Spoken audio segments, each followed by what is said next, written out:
Assalamualaikum warahmatullahi wabarakatuh. Alhamdulillahirabbil alamin.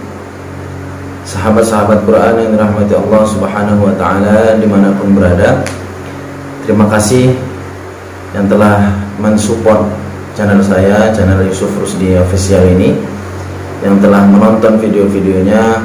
Dan ada satu video saya yang alhamdulillah yang sudah saya upload kurang lebih 2 tahun yang lalu, baru saat ini ya, tahun 2023 tepatnya di bulan 11 akhir ini, itu view-nya meledak kembali. Jadi saya terima kasih kepada teman-teman yang telah menonton video tersebut, dan itu menjadi semangat saya kembali untuk mengupload video-video yang setema atau senada dengan video saya yang dahulu. Jadi alhamdulillah di video itu saya meng-share bagaimana tips menghafal Al-Quran. Satu halaman itu kurang lebih 30 menit atau 40 menit, tepatnya di antara 2 waktu sholat, yakni sholat maghrib dan isya.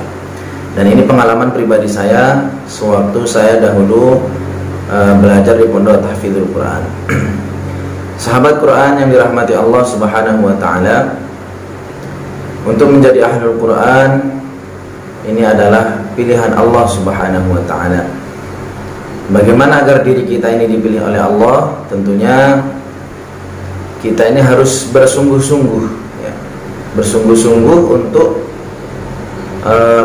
menghafal daripada Al-Quran itu sendiri. Karena Al-Quran ini adalah kalamullah, firman-firmannya Allah Subhanahu wa ta'ala, tentunya itu bukan perkara sembarangan. Dan orang yang hafal Quran, menjadi ahlul Quran, itu juga bukan orang sembarangan tentunya. Tentunya adalah orang-orang pilihan Allah Subhanahu wa ta'ala. Dan satu riwayat dikatakan ahlul Quran ini adalah ahlinya Allah, keluarganya Allah, dan orang-orang khususnya Allah Subhanahu wa ta'ala. Sahabat Quran yang dirahmati Allah, perlu kita garis bawahi bahwa Al-Quran itu sudah ada lisensi khusus dari Allah Ta'ala sendiri, bahwa Al-Quran itu mudah untuk dihafal. Allah Ta'ala cantumkan di dalam surat Al-Qamar 4 kali Allah Ta'ala ulang ayat yang sama di dalam surat tersebut. Bunyinya bismillahirrahmanirrahim, walaqad yassarnal qur'ana lidzikri fahal min muddakir. Dan sungguh kata Allah, yassarnal qur'ana lidzikri, kami telah mudahkan Al-Quran itu untuk diingat, untuk dihafal. Fahal min muddakir, lalu pertanyaannya, adakah insan, adakah hambaku, adakah manusia yang ingin berusaha sungguh-sungguh untuk menghafalnya? Maka sahabat-sahabatku yang dirahmati Allah dimanapun berada, jika kita ingin menjadi ahlullah, ahlul Quran, menjadi orang yang hafal Quran, maka syaratnya yang pertama adalah kita sungguh-sungguh. Setelah kita punya tekad ini, sungguh-sungguh ini, kemudian kita pilih guru yang tepat. Tepat dalam segi apa? Tepat dalam segi ilmu Al-Quran ya. Tentunya makharijul hurufnya ya, bacaannya, metode mengajarnya, ini juga menjadi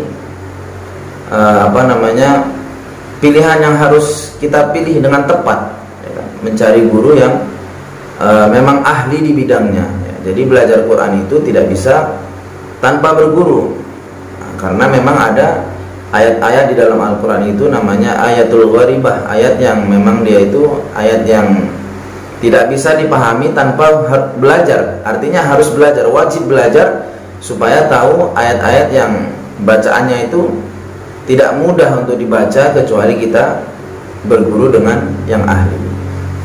Nah, tips dari saya satu lagi, untuk menjadikan kualitas hafalan kita ini mungkin dalam artian lancar, maka kita pertama kuncinya adalah di setoran. atau dalam dunia tahfizul Quran itu namanya sabak. Sabak itu adalah setoran baru, hafalan baru. Kuncinya di situ. Ketika kita bisa menyetorkan kepada guru kita hafalan baru itu sekuat seperti layaknya kita membaca Al-Fatihah, ya, insya Allah hafalan ini akan mungkin, akan kuat. Nah, dengan syarat tetap dijaga murojaahnya, ya. Pertama, setoran kita usahakan sekuat mungkin, selancar mungkin, seperti layaknya membaca Al-Fatihah, tanpa harus berpikir habis ayat ini, ayat apa, ayat 1, ayat 2, ya kan. Langsung keluar begitu saja, ya kan, layaknya membaca Al-Fatihah lancarnya. Insya Allah itu nanti ketika kita murojaah itu mudah, ya, mudah. Baik itu murojaah juz yang baru kita hafal ataupun nanti sudah ditinggal beberapa juz ke belakang, ya kan. Insya Allah mudah. Syaratnya bagaimana? Menghafal dengan sungguh-sungguh. Kalau tidak sungguh-sungguh nggak dapat, susah masuknya. Nah, itulah mukjizat daripada Al-Quran. Maka kita tentunya dibarengi dengan berdoa, berusaha sungguh-sungguh dan berdoa kepada Allah agar kita ini dipilih oleh Allah Subhanahu wa taala menjadi ahli Al-Quran. Assalamualaikum warahmatullahi wabarakatuh.